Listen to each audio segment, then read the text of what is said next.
Hi friends, कशा आहात तुम्ही सगळे? आणि हा आहे माझा यूट्यूबवरचा पहिला व्लॉग. तर आजच्या व्लॉगमध्ये मी दाखवणार आहे एक डिश बनवत आहे मी.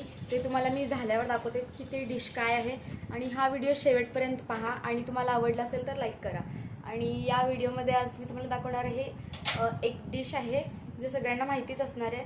आणि ते आज मी माझ्या मम्मीसोबत बनवणार आहे आणि ते तुमच्यासोबत मी शेअर करणार आहे. तर चला आता मी घेते कोबी कापायला, तर तेव्हा तुम्हाला दाखवते. तर मी आता इथं घेतलेली आहे कोबी कापण्यासाठी. हे बघा आता कोबी आपण घेऊया. हे बघा कोबी आता आपल्याला ह्याला बारीक चिरायचं आहे. तर आता बारीक चिरून मग तुम्हाला दाखवते. हे बघा सगळं अगोदर असं काढावं लागणार आहे. तर आता आपण ह्याला एकदम बारीक चिरून घेऊयात. हे बघा एकदम बारीक. ह्याला आता मी एकदा करत आहे आणि अजून एकदा करायचं आपल्याला ह्याला असंच सेम.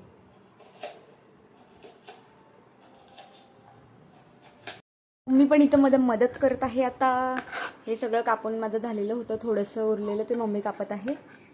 आणि आता आपण बनवूया. मम्मी दाखवते मी तुम्हाला काय बनवत आहे. तर ते निघणार होतं माझ्या तोंडातून मी काय बनवत आहे ते, बट नाही, मी ते दाखवणार आहे तुम्हाला जेव्हा आपण त्याचं सगळं करायला लागेल. मी तेव्हा तुम्हाला सांगते की मी काय बनवत आहे. आता तर मम्मी इथं कापत आहे कोबी, कापत आहे एकदम बारीक. आणि मला आता कापायचा आहे कांदा.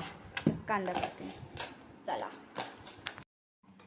तर आता आपल्याला छोटे छोटे बॉल्स करायचे तसे. आणि त्याला आता आपल्याला लाटून घ्यायचं. पुऱ्या कसं लाटतो तसं थोडंसं पीठ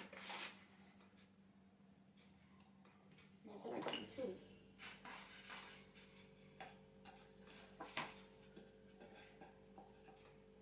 बघा आपले स्टीम होऊन झाले. Tick tick. वाव, मला खूप टेस्टी वाटत आहे. आता मग मी ताजून ठेवलेली आहे. आपण ह्याच्यामध्ये इडलीच्या भांड्यात करू शकतो या फिर पॅनमध्ये पण करू शकतो. पण इडलीचं भांडं होतं पण मम्मीला हे बेटर वाटलं म्हणून मम्मी आता ह्याच्यामध्ये पाणी टाकून ह्याच्यावर चाळण ठेवून त्याच्यामध्ये मोमोज ठेवलेली आहे. आणि आता एवढे स्टीम होऊन आले तर मी तोपर्यंत ताट सजवते आपलं. चला ताट सजवूया आपण. ताट सजवण्यासाठी मी घेत आहे प्लेट. तर प्लेटमध्ये आपण आता इथं तर इथं मी घेतलेली आहे मेयोनीज. तुम्ही लाल चटणी बनवू शकता, पण लाल चटणी मी बनवले नाही कारण मला लाल चटणी बनवू वाटलं नाही. तर आपले मोमोज तयार आहेत. तुम्हाला मी टेस्ट करून दाखवते कसं झाले आहे. थांबा एक मिनिट.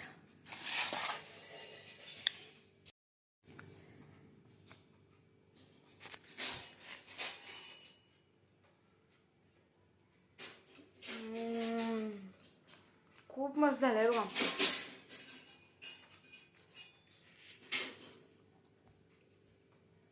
ह्याची फिलिंग खूप छान झालेली आहे. मला खूप टेस्टी वाटत आहे.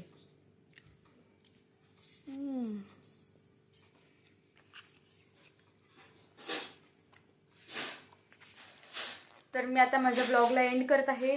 तुम्हाला माझा व्हिडिओ कसा वाटला हा नक्की मला सांगा आणि लाईक करायला विसरू नका आणि चॅनलला सबस्क्राईब पण करा. बाय.